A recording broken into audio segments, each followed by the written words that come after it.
ಅಭಿವೃದ್ಧಿ ನಿಗಮದ ಅವ್ಯವಹಾರ ಪ್ರಕರಣ ಈಗ ಮತ್ತೊಂದು ತಿರುವನ್ನು ಪಡ್ಕೊಳ್ತಾ ಇರ್ತಕ್ಕಂಥದ್ದು.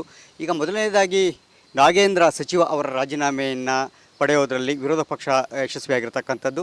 ಈಗ ಮುಂದೆ ಇರ್ತಕ್ಕಂಥದ್ದು ತಮ್ಮ ಫೈನಾನ್ಸ್ ಡಿಪಾರ್ಟ್ಮೆಂಟ್ ತಮ್ಮ ಮೂಗಿನ ಕೆಳಗೆ ಇದ್ರೂ ಕೂಡ ಅಲ್ಲಿ ಇಲಾಖೆಯನ್ನು ನಿಭಾಯಿಸುವಲ್ಲಿ ಮುಖ್ಯಮಂತ್ರಿಗಳು ವಿಫಲರಾಗಿದ್ದಾರೆ ಅಂತಕ್ಕಂಥದ್ದು ವಿರೋಧ ಪಕ್ಷದವರ ಗಂಭೀರವಾದಂತಹ ಆರೋಪ. ಈಗ ವಿರೋಧ ಪಕ್ಷದವರ ಮುಂದೆ ಇರತಕ್ಕಂಥದ್ದು ಮುಖ್ಯಮಂತ್ರಿಯವರ ರಾಜೀನಾಮೆ. ಹಾಗಿದ್ರೆ ರಾಜೀನಾಮೆಯನ್ನು ಪಡಿತಾರ? ಹಾಗಿದ್ರೆ ಅವರ ಹೋರಾಟ ಯಾವ ರೀತಿ ಇರುತ್ತೆ? ಬನ್ನಿ ಇದೆಲ್ಲದರ ಕುರಿತಂತೆ ಮಾತಾಡೋಣ. ವಿರೋಧ ಪಕ್ಷದ ನಾಯಕರಾದಂತಹ ಅಶೋಕ್ ಅವರು ಇದ್ದಾರೆ. ಸರ್, ವಾಲ್ಮೀಕಿ ಅಭಿವೃದ್ಧಿ ನಿಗಮದ ವಿಚಾರವಾಗಿ ನಾಗೇಂದ್ರ ಅವರ ತಲೆದಂಡ ಮಾಡೋದರಲ್ಲಿ ವಿರೋಧ ಪಕ್ಷ ಯಶಸ್ವಿಯಾಯಿತು. ತಮ್ಮ ಜವಾಬ್ದಾರಿಯನ್ನು ಕೂಡ ಯಶಸ್ವಿಯಾಗಿ ನಿಭಾಯಿಸಿದ್ರಿ, ಸರ್ಕಾರದ ಕಿವಿಯನ್ನು ಹಿಂಡಿದ್ರಿ. ಈಗ ಮುಂದೆ ನಿಮ್ಮ ಹೋರಾಟ ಏನಿದೆ? ಇದು ನಾಗೇಂದ್ರ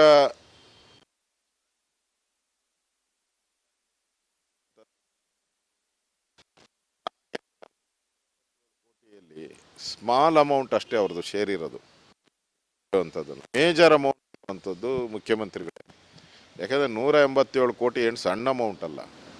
ಅದು ಚೆಕ್ ಮುಖಾಂತರ ಬೋಗಸ್ ಖಾತೆಗೆ ಟ್ರಾನ್ಸ್ಫರ್ ಮಾಡಿ ದುಡ್ಡು ಹೊಡಿತಾ ಇದ್ದಾರೆ ಅಂದರೆ ಫೈನಾನ್ಸ್ ಡಿಪಾರ್ಟ್ಮೆಂಟ್ ಏನು ಮಾಡ್ತಾಯಿತ್ತು? ಫೈನಾನ್ಸ್ ಡಿಪಾರ್ಟ್ಮೆಂಟ್ ಬರೋವಂಥದ್ದು ಮುಖ್ಯಮಂತ್ರಿಗಳ ಅಡಿಯಲ್ಲೇ ಬರೋವಂಥದ್ದು. ಅವರು ಹೇಳ್ತಾಯಿದ್ರು, ನಾನು ಫೈನಾನ್ಸ್ ಡಿಪಾರ್ಟ್ಮೆಂಟ್ ಅರ್ದು ಕುಡಿದು ಬಿಟ್ಟಿದ್ದೀನಿ ಅಂತ.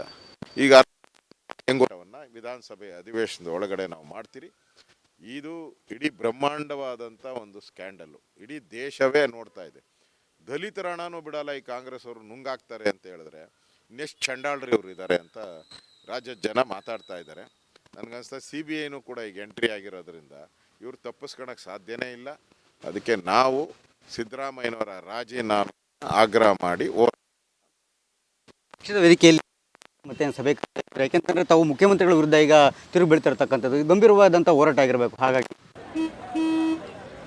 ನಡಿ ಈಗ ಶುರು ಮಾಡೋಣ.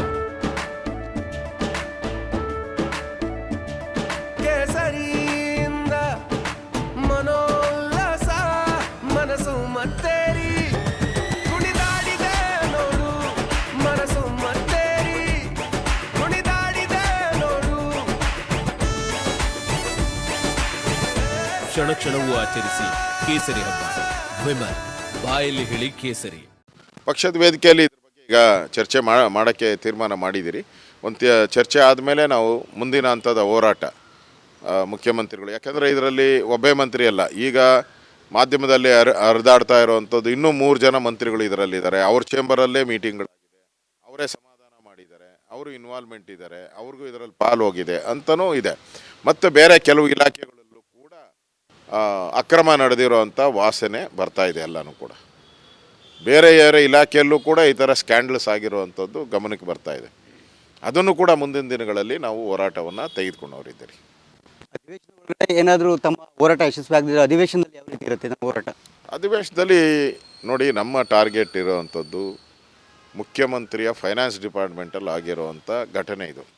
ಅದಕ್ಕೆ ಇದು ನೇರ ಕಾರಣ ಮುಖ್ಯಮಂತ್ರಿನೇ. ಮುಖ್ಯಮಂತ್ರಿ ರಾಜೀನಾಮೆ ಕೊಡೋವರೆಗೂ ವಿಧಾನಸಭೆ ಅಧಿವೇಶನದಲ್ಲಿ ನಾವು ಹೋರಾಟವನ್ನು ನಾವು ಮಾಡ್ತೀವಿ. ಇದಿಷ್ಟು ಕೂಡ ವಿರೋಧ ಪಕ್ಷ ನಾಯಕರಾದ ಅಶೋಕ್ ಅವರ ಮಾತು. ನಮ್ಮ ಮುಂದಿನ ಟಾರ್ಗೆಟ್ ಮುಖ್ಯಮಂತ್ರಿ ಸಿದ್ದರಾಮಯ್ಯ ಅವರು ಅಂತಕ್ಕಂಥ ಮಾತನ್ನು ಭಾಳ ಸ್ಪಷ್ಟವಾಗಿ ಹೇಳಿದ್ದಾರೆ. ಜೊತೆಗೆ ಹೋರಾಟ ಅಧಿವೇಶನಕ್ಕೂ ಮುಂಚೆನೇ ಒಂದು ಗಂಭೀರವಾದಂಥ ಹೋರಾಟವನ್ನು ಮಾಡಿ ಸಿದ್ದರಾಮಯ್ಯ ಅವರು ರಾಜೀನಾಮೆ ಪಡೆಯುವಂಥ ಪ್ರಯತ್ನ ಮಾಡ್ತೇವೆ. ಒಂದು ವೇಳೆ ಆಗದೆ ಹೋದರೆ ಅಧಿವೇಶನದಲ್ಲೂ ಕೂಡ ಭಾಳ ದೊಡ್ಡ ಮಟ್ಟದಲ್ಲಿ ಹೋರಾಟವನ್ನು ಮಾಡ್ತೇವೆ ಅಂತಕ್ಕಂಥ ಒಂದು ಎಚ್ಚರಿಕೆಯನ್ನು ಕೊಟ್ಟಿರ್ತಕ್ಕಂಥದ್ದು.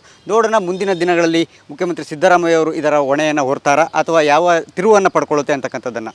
ಕ್ಯಾಮ್ರಾ ಪರ್ಸನ್ ಕೃಷ್ಣ ಜೊತೆ ಸುರೇಶ್, ರಿಪಬ್ಲಿಕ್ ಕನ್ನಡ.